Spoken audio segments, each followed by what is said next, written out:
سلطنت عثمانیہ کے بالکل آخری سالوں کی ایک ایسی کہانی جو بہت بڑی امیدوں سے شروع ہوئی، لیکن اس کا انجام بہت المناک ہوا۔ تو آج ہم بات کریں گے سلطان مراد پنجم کی۔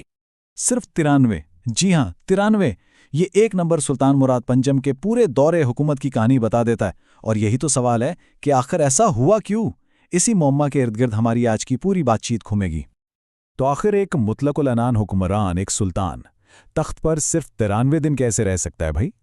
اس سوال کا جواب جاننے کے لیے، ان کے زوال کو سمجھنے کے لیے، ہمیں پہلے اس امید کو سمجھنا ہوگا جو ان کی تخت نشینی سے جڑی تھی۔ شہزادہ مراد کو امید کی ایک کرن کے طور پر دیکھا جاتا تھا۔ وہ ایک ممکنہ مسئلہ تھے جو روایتی عثمانی حکمرانوں سے بالکل مختلف تھے۔ دیکھیے، اس دور کے شہزادوں کے مقابلے میں ان کی تعلیم بالکل ہی الگ تھی۔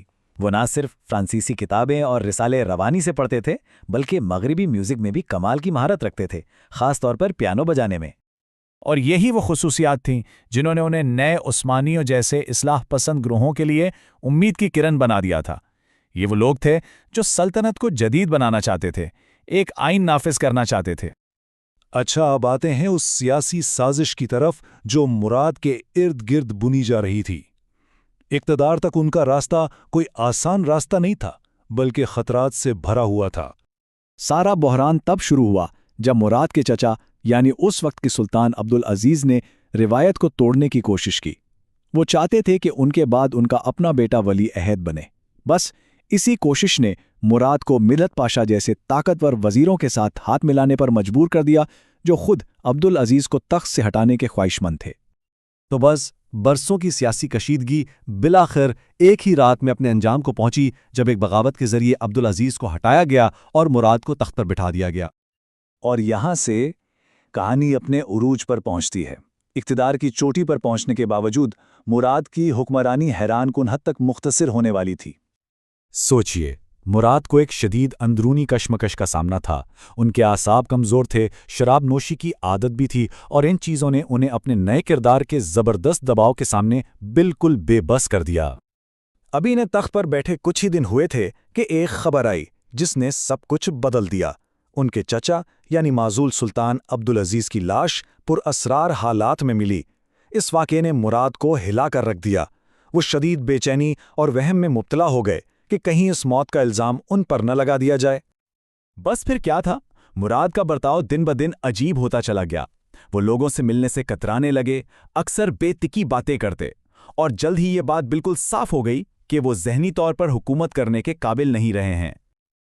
اور پھر صرف 93 دن بعد انہیں ذہنی بیماری کی بنیاد پر سرکاری طور پر تخت سے ہٹا دیا گیا۔ اس طرح ان کے مختصر اور انتہائی افسوسناک دور کا خاتمہ ہو گیا۔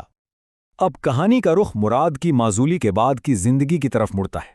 انہیں چراغا محل میں قید کر دیا گیا، اور یہ قید بہت طویل ثابت ہونے والی تھی۔ 28 سال۔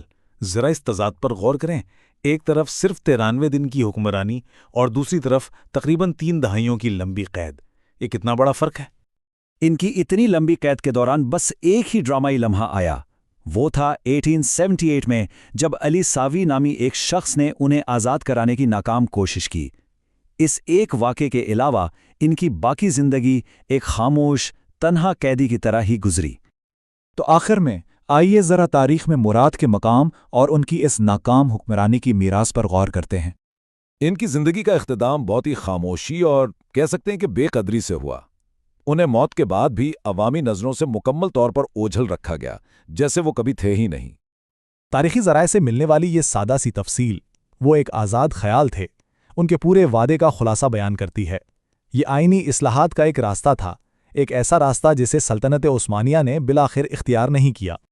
تو سوال یہی رہ جاتا ہے، کیا مراد پنجم حالات کا شکار ہوئے ایک بدنصیب شہزادے تھے، یا پھر ایک کمزور انسان جو اس کردار کے بوجھ تلے دب گئے جس کے لیے وہ شاید بنے ہی نہیں تھے؟